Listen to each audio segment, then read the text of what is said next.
everybody. My name is Ms. Packer, and I will be teaching fourth grade during the upcoming academic school year with Lotus and Ivy.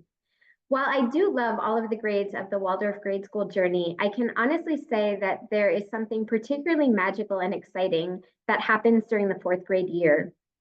One can imagine how the first 3 years, the student is really learning how to learn. They're developing the habits, the skills, the orientation towards their learning, which will enable them to become autonomous learners in the future. And it's in fourth grade when we see the seeds of autonomy beginning to take root in a whole new way. Additionally, with their own inner development, we see that there's a pretty big shift in fourth grade as well. Those seeds of individuality that we saw all along in a child's development suddenly become much more magnified as strong personality in the fourth grade year. It's here where students really begin to step into themselves and take hold of their learning process in a whole new way. And what I love about the Waldorf curriculum is that along the way, there are various mirrors that help the child see that process reflected in the content they're studying.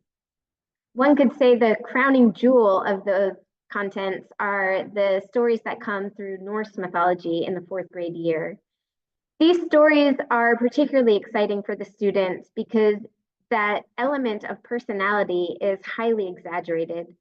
The Norse gods take on qualities of human beings, actually, and they each have their, you could say, their sets of struggles, challenges, weaknesses. They're not perfected beings.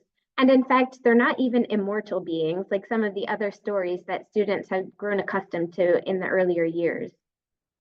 And so this element of their own mortality combined with these elements of their own shortcomings provide a student with an external mirror for what they're exploring within their own nature. Fourth grade is often a time when students bring pretty deep questions about the world around them, why they're here on this earth, why people have to die, and all of a sudden, a lot of those questions come to life in a whole new way through the Norse mythology stories in fourth grade. Of course, in addition to that, there are a number of other blocks which help a child to build these new skills and step into this new autonomous style of learning.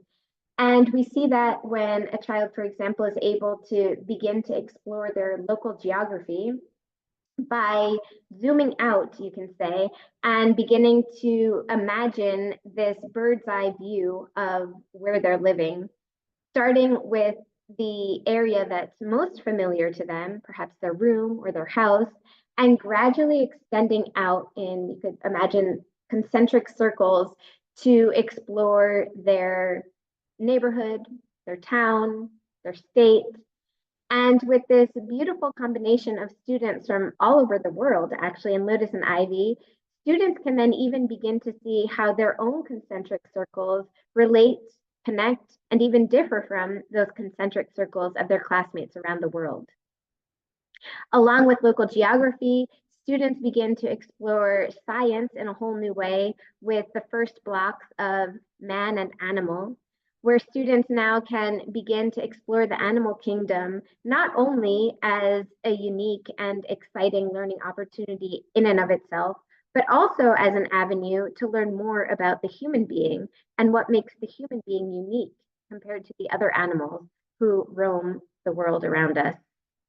And so those are just a few examples of the many ways in which the fourth grade year is an exciting mirror to help carry and shepherd a child through their educational and personal journey.